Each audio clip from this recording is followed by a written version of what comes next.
नमस्कार। आज का वीडियो बहुत महत्वपूर्ण होने जा रहा है क्योंकि मंत्र शास्त्र के बारे में आज बहुत महत्वपूर्ण और दुर्लभ जानकारियां प्रदान करने जा रहे हैं, जो न सिर्फ मंत्रों के साधकों के लिए बहुत जानने आवश्यक हैं, बल्कि उन सभी के लिए जो कि अध्यात्म में रुचि रखते हैं, जो कि किसी भी देवी या देवता की उपासना करते हैं, जो किसी भी प्रकार की पूजा पाठ, मंत्र जाप और ध्यान आदि कार्यों में संलग्न हैं, जो किसी भी प्रकार की योग साधना करते हैं। समस्त प्रकार के आध्यात्म से जुड़े हुए साधकों के लिए आज का वीडियो बहुत महत्वपूर्ण है, क्योंकि आज के अंक में हम ये जानने और देखने का प्रयास करेंगे कि किस प्रकार मंत्र कार्य करता है, मंत्र किस प्रकार का होता है और उस मंत्र के द्वारा किस प्रकार से हम अपने इष्ट देव या देवी को प्रसन्न कर सकते हैं। मंत्र जपते तो सभी हैं, हम और आप सभी मंत्र जपते हैं, परंतु मंत्रों के विषय में पूरा ज्ञान, गूढ़ ज्ञान हमको नहीं होता। इसलिए हमारे मंत्र जपने की क्रिया में कहीं ना कहीं त्रुटि होती है, या फिर हम मंत्र के मूल को जान नहीं पाते। मंत्र किस प्रकार का होता है, किस प्रकार कार्य करता है, किस प्रकार से मंत्र सफल होता है, किस प्रकार से मंत्र की सफलता द्वारा देवी या देवता की कृपा हमें प्राप्त होती है। यह सब बातें यदि हम पूरी तरह से जान लें तो निश्चित ही ये जानिए कि जो भी मंत्र हम जपते हैं उसमें निश्चित ही सफलता मिलती है। निश्चित ही उस मंत्र का इष्ट देव या देवी हमसे प्रसन्न होकर अपनी कृपा की वर्षा हम पर करने लगता है। तो किसी भी क्रिया को करने से पहले उसके बारे में पूरी जानकारी आवश्यक है, पूरा ज्ञान आवश्यक है। जब तक हम किसी भी विषय को जानते नहीं हैं, उस विषय में हम पूरी महारत हासिल नहीं कर पाते, क्योंकि उस विषय का आधा अधूरा ज्ञान कहा गया है, नीम हकीम खतराई जान, a little knowledge is a dangerous thing. तो जितना कम जानकारी होगी उस क्षेत्र में उतनी ही सफलता प्राप्त करने की संभावना न्यूनतम होती जाएगी। यदि मंत्रों के विषय में हम एक एक बात, एक एक गूढ़ बात, एक एक दुर्लभ बात जान लेंगे, तब हम जो भी मंत्र जपेंगे, जो भी पूजा पाठ, ध्यान, योग, मंत्र तंत्र आदि की जो भी क्रियाएं हम करते हैं अपने दैनिक जीवन में, वो निश्चित ही सफल होंगी। तो इसीलिए आज का वीडियो बहुत ही महत्वपूर्ण है उन समस्त व्यक्तियों के लिए जो किसी भी रूप में अध्यात्म से जुड़े हुए हैं, किसी भी देवी या देवता की उपासना करते हैं, किसी भी प्रकार के मंत्र का जाप करते हैं, किसी भी प्रकार का उपवास रखते हैं, किसी भी प्रकार से अपने इष्ट देव या देवी के दर्शन करते हैं, मंदिर जाते हैं और विभिन्न प्रकार से लालायित रहते हैं अपने भगवान, अपने इष्ट देव या देवी का सानिध्य प्राप्त करने के लिए, उनकी कृपा प्राप्त करने के लिए।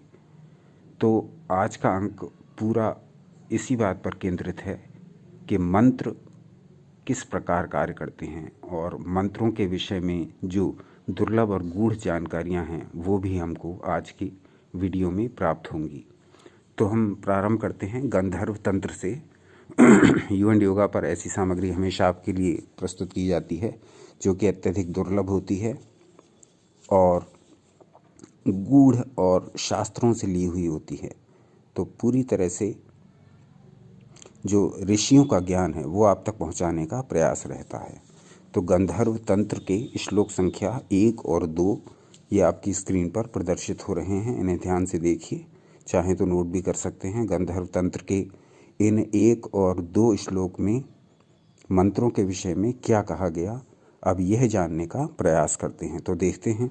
कहा गया है पहले श्लोक में, सर्वेषामेव देवानां मंत्रम, क्षमा करें, सर्वेषामेव देवानां मंत्रमाद्य शरीरकम द्वितीयं कथ्यते देव यत् पुनर्ध्यान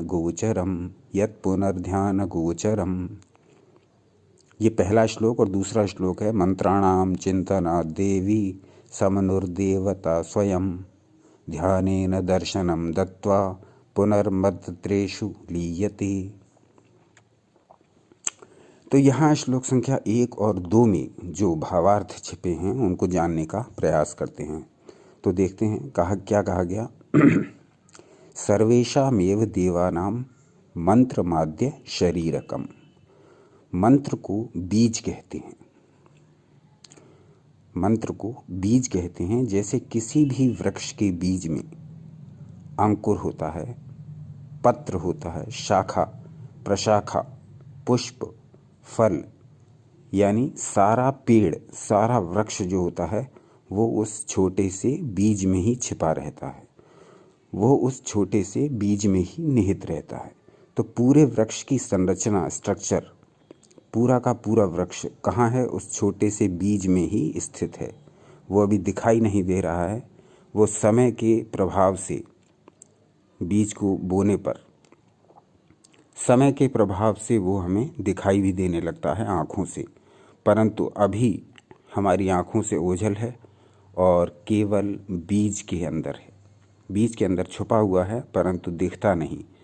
तो इसीलिए मंत्र को बीज भी कहा गया है। आगे चलते हैं। वह बीज ही मंत्र का आदि शरीर, प्रथम रूप है। जैसे बीज मंत्र में समग्र ऐश्वर्य युक्त देवता निहित रहते हैं, वह बीज मंत्र वर्ण अक्षर ही देवता आदि का आदि शरीर है। यानी जिस देवी या देवता की हम उपासना करते हैं, उसके जिस बीज मंत्र का जाप करते हैं, उस बीज मंत्र में ही उस देवता की सारी शक्तियाँ, पूरा स्वरूप छिपा हुआ है।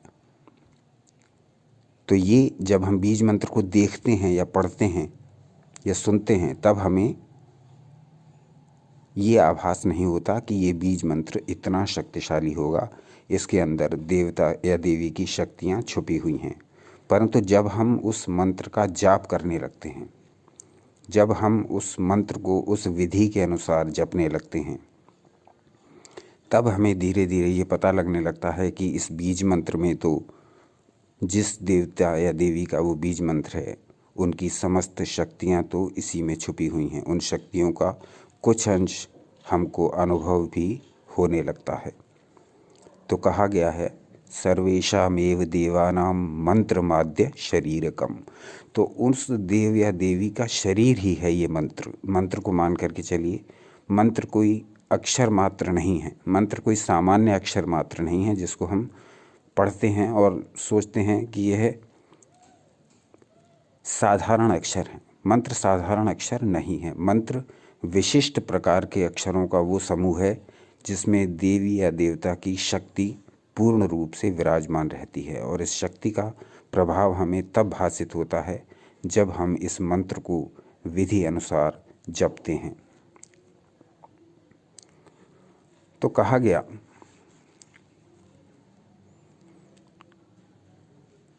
जैसे भूमि में बीज को बो करके जल सिंचन करते रहने से पत्र, पुष्प, फल युक्त वृक्ष हो जाता है, वह वृक्ष बीज का दूसरा शरीर होता है। वैसे ही शिष्य की हृदय भूमि में गुरु मंत्र बीज बोते हैं, गुरु मंत्र बीज बोते हैं, तब शिष्य के जप रूप जल सिंचन से उसी बीज मंत्र से देवता प्रकट होते हैं। मंत्र बीज का वह रूप देवता का दूसरा शरीर है जो जप से साधक को ध्यान गोचर होता है। अब इसको स्पष्ट रूप से समझ लें। द्वितीयम कथ्यते देव यत् पुनर्ध्यान गोचरम। तो बीज का दूसरा शरीर कौन सा है? बीज का दूसरा शरीर है जब बीज वृक्ष बनने लगता है। और वृक्ष कब बनने लगता है? जब शिष्य मंत्र का जप करने लगता है। जब शिष्य का मंत्र जप करेगा तब उसी बीज मंत्र से उन देवता की शक्ति प्रकट होगी या वो स्वयं प्रकट होंगे। तो मंत्र का दूसरा रूप जो है वो है शिष्य का उसको प्रभावपूर्वक तरीके से जपना। तो अब हम इस पहले श्लोक को ठीक से समझ लें। एक बार और विचार करें इस श्लोक पर और देखें। सर्वेषामेव देवानां मंत्र माद्य शरीरकम। तो सब देवताओं का जो शरीर है वह बीज मंत्र में स्थित है। जिस देवता का, जिस देवी का जो मंत्र है, उस मंत्र में ही उस देव या देवी का निवास होता है, जब द्वारा हम यह जान पाते हैं। अन्यथा हमको देखने में वो साधारण से अक्षर मात्र लगते हैं। वही साधारण से अक्षर बीज रूप हैं और अपने में देवता या देवी की शक्ति को छिपाए हुए हैं। इसी पहले श्लोक की दूसरी लाइन में जो वाक्य हैं उन पर ध्यान दीजिए। द्वितीयम कथ्यते देव यत पुनर्ध्यान गोचरम। तो बीज का पहला जन्म तो ये हुआ कि इसके अंदर देवता वास करते हैं, और बीज का दूसरा जन्म जब हुआ, जब इस मंत्र का ध्यान किया जाता है, इस मंत्र का जाप किया जाता है किसी साधक के द्वारा, तब इस बीज मंत्र का दूसरा जन्म होता है। उस जन्म के फलस्वरूप देवता प्रकट होते हैं, देवता अपनी कृपा बरसाते हैं। तो आज के श्लोक में श्लोक संख्या 1, और इसमें हमने जाना कि सभी प्रकार के बीज मंत्रों में उस देवता या देवी की शक्ति छुपी हुई है, और यह शक्ति कब प्रकट होती है? जब साधक उस मंत्र का ठीक प्रकार से जाप करता है। अब श्लोक संख्या 2 पर आते हैं और देखते हैं इसमें हमारे लिए क्या संदेश छुपा हुआ है। अब ये श्लोक संख्या 2 है गंधर्व तंत्र से, और ये भी आपकी स्क्रीन पर प्रदर्शित हो रही है। फर्दर रेफरेंस के लिए इसको नोट भी कर सकते हैं जो अध्यात्म मार्ग के जिज्ञासु हैं। तो मंत्र है श्लोक संख्या 2। मंत्राणाम चिंतना देवी समनुदेवता स्वयं। हाँ, ये श्लोक है। मंत्राणाम चिंतना देवी समनुर्देवता स्वयं ध्यानेन दर्शनं दत्वा पुनर्मंत्रेषु सीयते। पुनर्मंत्रेषु सीयते। अब ये दूसरा जो श्लोक है, इसमें जो भाव छिपा हुआ है उसको जानने का प्रयास करते हैं, समझने का प्रयास करते हैं। तो कहा गया, मंत्र का जप, ध्यान, चिंतन करने से बीज मंत्र अक्षर ही स्वयं देवता का रूप हो जाता है। अब जो बात इनडायरेक्ट रूप से पहले श्लोक में कही गई थी, अब उसी को डायरेक्ट रूप से श्लोक संख्या 2 में वर्णित कर दिया गया है। कहा गया, मंत्राणाम चिंतना देवी समनुर्देवता स्वयं। यानी मंत्र का चिंतन करने से, मंत्राणाम चिंतन देवी, मंत्र का चिंतन करने से, मंत्र का ध्यान करने से, मंत्र का जाप करने से, मंत्र का स्मरण करने से, मंत्र का अनुष्ठान करने से क्या होता है? समनुर्देवता स्वयं। बीज मंत्र अक्षर ही स्वयं देवता का रूप हो जाता है।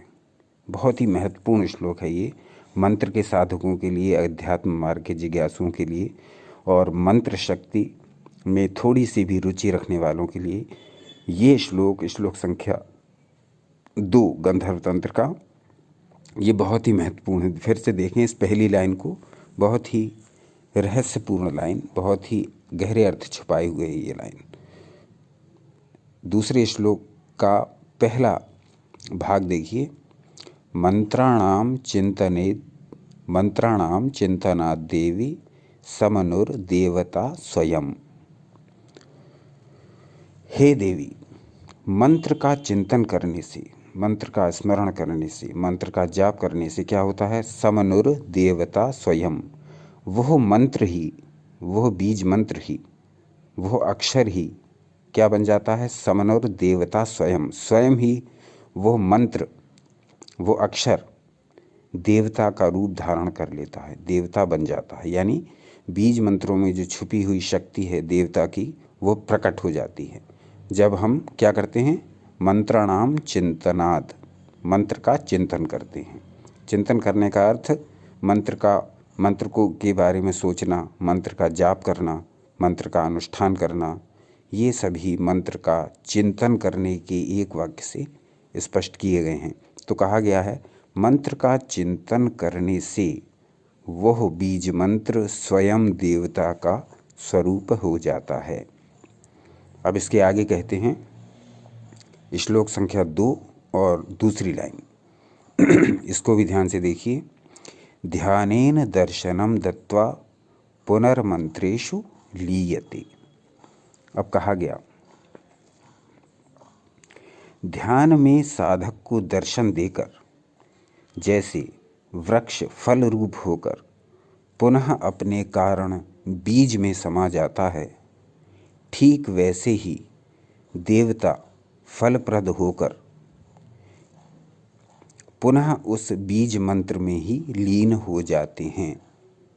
वह वर्णात्मक बीज मंत्र अक्षर ही देवता का मूल रूप एवं आदि शरीर है। बहुत ही महत्वपूर्ण लाइन है ये मंत्र साधकों के लिए।